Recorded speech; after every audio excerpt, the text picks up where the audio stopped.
5 erreurs à éviter lorsque vous voulez vous lancer dans la culture des arachides. Si vous les négligez, vous verrez vos rendements divisés au moins en 4.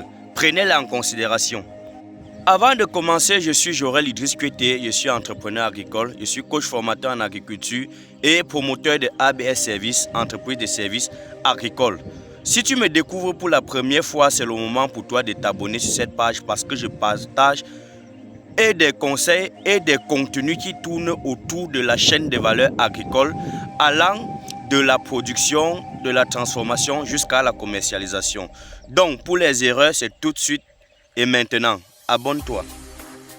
Vous devez savoir que pour ceux qui se demandent dans quoi investir lorsqu'ils sont débutants en agriculture, vraiment je vous conseille les arachides parce que l'arachide n'a pas d'exigence. Dès que tu respectes les 5 critères que je vais te donner, tu auras la capacité de produire le maximum possible et sans dépenser. Avec même 50 000 francs, tu peux produire. Si tu es ta propre main d'œuvre, tu peux produire au moins sur 2 000 à 3 000 mètres carrés, ce qui te donnera les semences pour faire même 3 à 4 hectares prochainement. C'est tout de suite. La première erreur se trouve au niveau du choix du sol, de la qualité du sol. Sachez que si vous faites l'erreur de planter les arachides sur un sol argileux, vous êtes mort. Je dis vous êtes mort. Vous aurez un rendement qui se verra divisé au moins par 4. Pourquoi? Le sol argileux est un sol compact. Et vous savez que l'arachide, pour ceux qui ne connaissent pas l'arachide, voici ce que c'est, les cacahuètes. Ça produit plutôt au niveau du sol. Ça produit sa part de fruits qui sont les gousses dans le sol. Et quand le sol est compact, au moment de la récolte, vous tirez. Le sol compact ne respire pas assez. Ça laisse les gousses au sol. Ça veut dire vous tirez, vous avez la tige au-dessus, mais rien en bas parce que le sol qui est trop compact, le sol argileux a retenu les gousses. Donc évitez le maximum possible de travailler l'arachide sur les zones qui ont beaucoup d'argile. Là, vous ne pourrez rien récolter. Ça va bien produire, mais tout ça va caler au sol. Quand ça cale au sol, utilisez une roue avant de repêcher graine par graine, mon frère. Toi-même, tu vas respecter ce qui t'a envoyé dans l'arachide. Ça, c'était pour la première erreur. Deuxième erreur, c'est au niveau du choix des semences. S'il vous plaît, respectez à ce niveau. Quand on parle de la zone agroécologique, sachez que ça marche avec les semences. Tentez de mal choisir.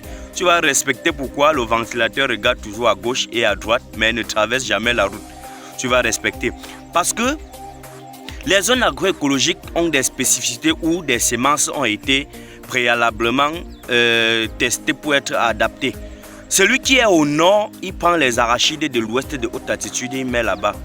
Tu vas respecter, ça va végéter, tu n'auras rien. Et celui qui prend pour le nord, il part aussi à l'ouest en haute latitude mettre.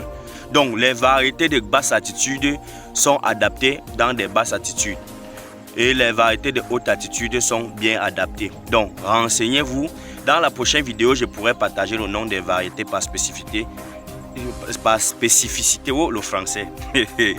Par spécificité, si tu t'abonnes sur cette page. Ça, c'était pour la deuxième erreur. Passons à la troisième erreur. La troisième erreur, c'est au niveau de la fertilisation. Avant ça, je vais te poser une question. As-tu déjà eu à vivre des moments où tu prends les arachides, les gousses d'arachides, tu veux éplucher, ça explose, ça fait pop, toc, il n'y a rien dedans. Ça veut dire tu prends la graine, tu appuies, mais soit il y a des très petites graines qui voudraient se former, ça s'est séché, ou alors qu'il n'y a complètement rien dedans. Voilà, c'est dû en majorité à la fertilisation. L'arachide est une culture que Dieu a bénie. Parce que peu importe les carences en azote de votre sol, quand vous plantez l'arachide, elle a cette capacité de capter ce que j'appelle l'azote atmosphérique pour fixer au sol. Non, pas pour fixer au sol, pour donner au sol. Maintenant, il y a les bactéries fixatrices d'azote au sol qui s'occupent maintenant, chacun a son rôle, qui s'occupent de mieux fixer. Et plus tard, vous bénéficiez des autres cultures que vous avez mis. Donc, évitez de fertiliser. Si vous voulez fertiliser, évitez les fertilisants riches en azote. Maximisez plutôt avec avec les fertilisants riches en potassium parce que ça permet que ça se forme.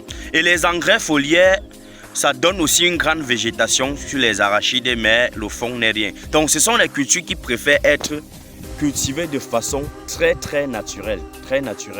Donc ça c'est pour la troisième erreur. Quatrième erreur, c'est au niveau du timing. Renseignez-vous le maximum possible parce que l'agriculture est une science de localité. Ce n'est pas parce que tu es ingénieur, que tu es n'importe qui, que tu vas venir dans une zone où on met les arachides en mars, toi tu viens mettre ta part en février, ou bien tu viens mettre ta part en juin. Non, cela n'était pas bête. Dans l'étude du système agraire, c'est bien incorporé. Il faut étudier bien la zone. Voilà ce qui se passe quand vous échouez le timing. Il y a des zones dans lesquelles, quand tu mets les arachides, par exemple comme ici, c'est déjà en train de fleurir.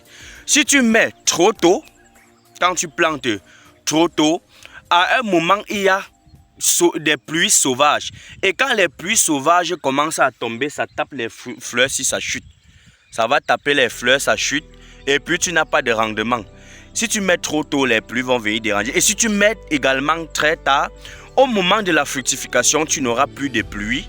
Et l'arachide va commencer à sécher sans même avoir cet âge-ci. Ou alors, les fleurs vont même tous chuter. Donc, il faut calculer ce que j'appelle le timing. Prenez la peine pour le savoir, qu'est-ce qu'il faut faire. Allez dans la zone dans laquelle vous voulez cultiver. Renseignez-vous. Est-ce qu'on fait les arachides ici? Si oui, on sème à quelle période, pour quelle période, ainsi de suite. À part ça, vous pouvez lancer ce que vous allez irriguer. Là, vous avez la possibilité de tout mesurer par vous-même. Cinquième erreur fatale est la magie des erreurs. Tu vois comment tu travailles jusqu'au niveau de manger, ça te dépasse, non? C'est ça la cinquième erreur. Le plus dur dans les arachides n'est pas de planter, mon cher. C'est de récolter. Récolter, tu peux prendre même 50 personnes. Ils n'arrivent pas à récolter 1 hectare d'arachide. C'est le plus dur. Déjà que la méthode qu'on récolte avec, c'est arracher et retirer les gousses petit à petit. Il faut calculer le moment de récolte. Parce que quand l'arachide entre en maturité, et tu sautes même 2 semaines sans récolter, les gousses commencent à se couper au sol seul. Ça se coupe au sol seul. Tu arraches comme ça, tu vois. C'est un peu comme dans les sols compacts, sauf que ici, le sol n'est pas compact, mais tu as laissé déborder le temps. Donc, le tout n'est pas de dire que tu as mis 5 hectares d'arachides. Le tout, c'est d'avoir le personnel qui va récolter les 5 hectares d'arachides au moment opportun. Mais, compte tenu de ça, on a déjà prévu les méthodes qui peuvent vous permettre de vite arracher. Vous pouvez même récolter, vous déposer. Plus tard, vous venez utiliser la technique. Si tu veux la voir, abonne-toi à cette page. Dis-moi en commentaire quelle a été ton épreuve la plus compliquée avec la culture des arachides et je viendrai te donner des stratégies. Abonne-toi pour ne pas rater la prochaine vidéo. Ciao.